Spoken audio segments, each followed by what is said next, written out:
If, for example, I fell into sexual sin, Yeah. then while I'm in the act, a robber comes in and shot us, Yes. and we die, will Yeah. we go to heaven? Yes. If you are born again before then. Yeah, that is one thing that must be corrected as well. Sometimes the way people preach the gospel is, it is the act of sin that takes you to hell. It's not true. What takes you to hell is breaking of relationship. It's a cut in relationship. Listen, Christianity is not the actions. The actions are just the confirmation of who you are. They don't qualify you to be Christians. So what takes you people to hell is the break in relationship, is or loss of relationship with the Father. So that person that sinned, he has not, that sin, one single sin, is not enough for him to lose. He didn't lose the relationship. He's sinning in his body, but he has not turned his back on God. He has not walked away from God. He has not broken the relationship with God. For you to go to hell, you must break your relationship with God. You must turn your back at him. But if you love him, but you just have failure, or imperfections, or things that you do wrong, you don't go to hell. And the reason why I know that is because you are talking now about somebody who was in sexual immorality. Yes. So he was committing adultery or fornication when Jesus comes or when he dies. But he was somebody who had been building a relationship with the Lord all along, loves the Lord. Now, let's take another picture of you, as beautiful as you are. Before you left home today, your mom probably offended you and said something nasty, or your brother or your sister or your dad, and you are angry. Now, in the face and before God, the adultery or fornication, and that anger, they are in the same category, sin. Anger is a sin. When you see the list of the people that will not go to the kingdom of God, but there's a list: adulterers and fornicators and anger, all the same. Okay, let's take another. So it is you thinking that is a grave sin because it's sex, and you thinking it is big, but really, maybe in the eyes of God, the sins that of the heart are worse than sins of the flesh. That's why he says that anybody who unites with the prostitute is one with him, because he's sinning against his body. So it is the sin of but let's say you just wake in that anger, nobody sees it, and it might even be more deadly than the physical sin. Okay, let's say another person is sitting down there, and he was at work on Monday, and somebody offended him so strongly, and he couldn't forgive the person. That lack of forgiveness could take the person to hell. Why that sin? If he dies without forgiving, he could go to hell right there. Because the Bible says, if you don't forgive others, I will not forgive you. So that breaks that relationship. More than the sexual sin breaks the relationship. Because it didn't say, if you someone said, I will not forgive you. But if you don't forgive, I will not forgive you. If you don't forgive others. So inner sins of the spirit, sins of the heart, are actually much more dangerous than the things we look at sometimes.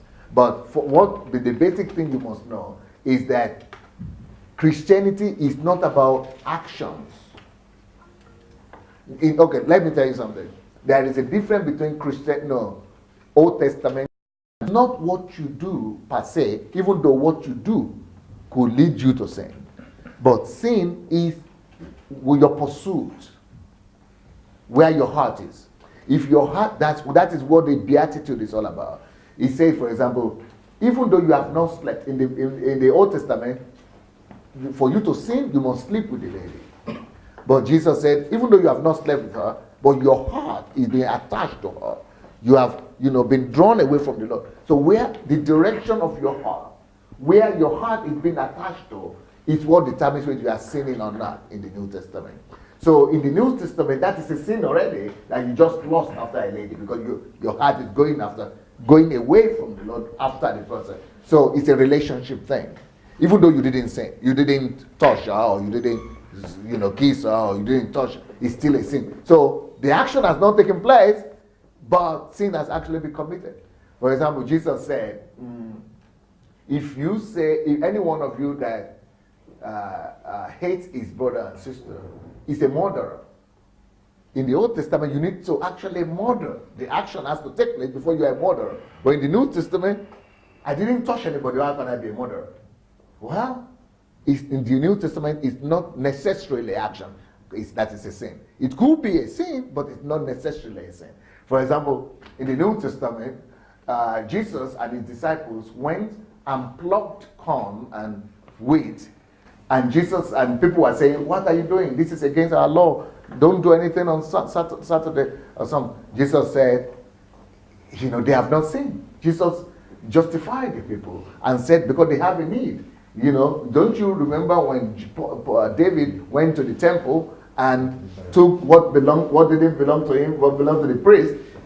There was a violation there. The action could be qualified as sin, but Jesus said no, because it is not all, it is about the heart. God is looking at the heart. We serve a God that is more than actions.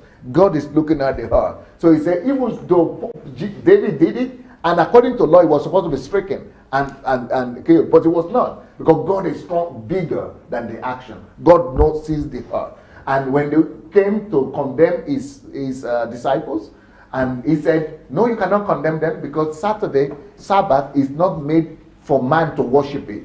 Sabbath is rather made for man to serve man. So what is the attitude? Where is your heart? So these people, they cannot be condemned. Then they came to Jesus again and said, okay, but you are walking on Sabbath and you are doing healing and making. He said, no, it's not a sin. But even though the action, even though there is something there in the Old Testament talking about the Sabbath, the law is there for sure, but Jesus violated it and it's not counted as a sin. Now, let me tell you another one.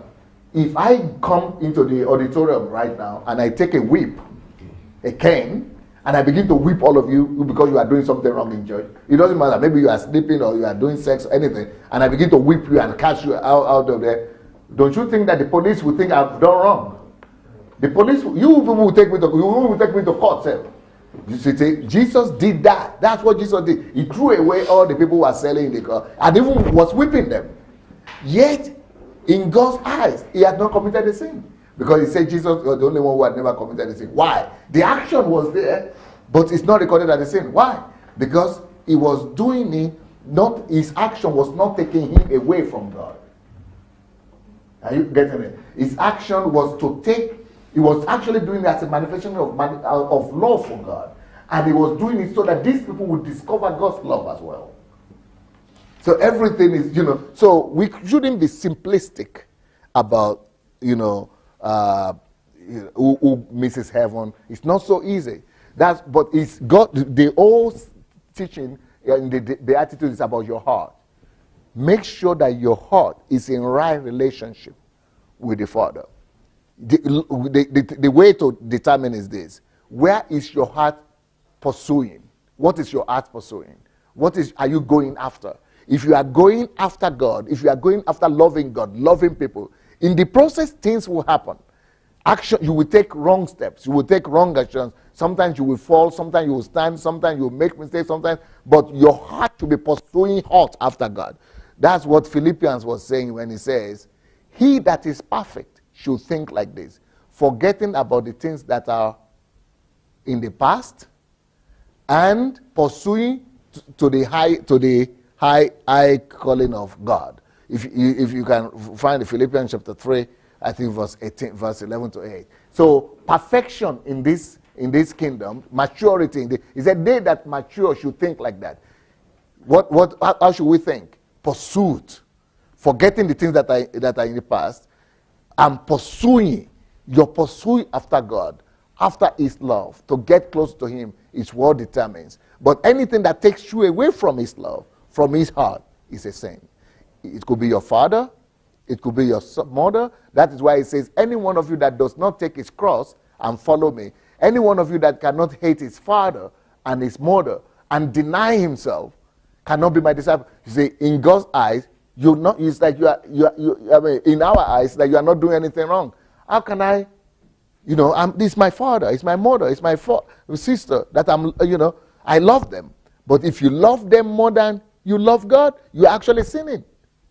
And that sin is even as bad or maybe worse than the sexual sin. And that sin can take you to hell because you have an idol in your heart. So that's why he says, if you cannot deny anything, you must not be attached to anything. If you cannot, either it is sin, or it is your wife, or it is your children, or it is your parents, if you cannot detach yourself easily, then you are living in sin. Your biggest attachment in life, your biggest love in life should be him. It shouldn't be people, it shouldn't be your job, it shouldn't be your occupation, it shouldn't be your family. Him. That is the greatest sin. What are you attached to? Or what is your heart driving to? This is the difference between the New Testament and the Old Testament. The Old Testament is very simple. You do this, it's action that is sin. In New Testament, it is relationship. Are you building relationship that is drawing you closer to God? Or that is putting you apart from it? Anything that is putting you apart from God, it could be sin. It could be any kind of sin.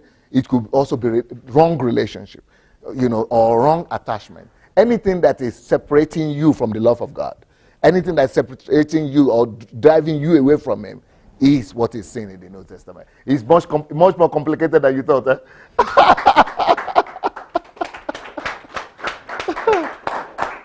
I need a whole day, maybe a whole week to talk about this topic. But it's not as easy. It's relationship. That's what Jesus was talking about when he said, oh, you foolish Galatians.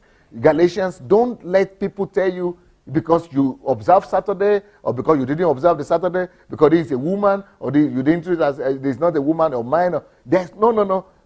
You started in the spirit. You started in grace. Don't let anybody take you back to observation of the laws, rules, or this. This is the New Testament. It's relationship that matters. It is not what you do. Oh, can we eat? Then he told the Romans the same thing. Oh, can we eat this meat that is offered to the idol worshiper? He said to some people, they will eat it. And it will not be sin because their conscience has not condemned them. Because that's not breaking their relationship with the Father. But some people will eat it, but it will be a sin because there are some other people who are right there who are thinking it's a sin to eat, and you are eating in their presence and they are getting offended. So that is a sin because there are other people that think it's breaking their relationship with God or their love with God. So that's a sin. So one and the same action, for some is a sin and some is not. You understand? So this is the New Testament. Actions could be different, but it is your heart that God looks at.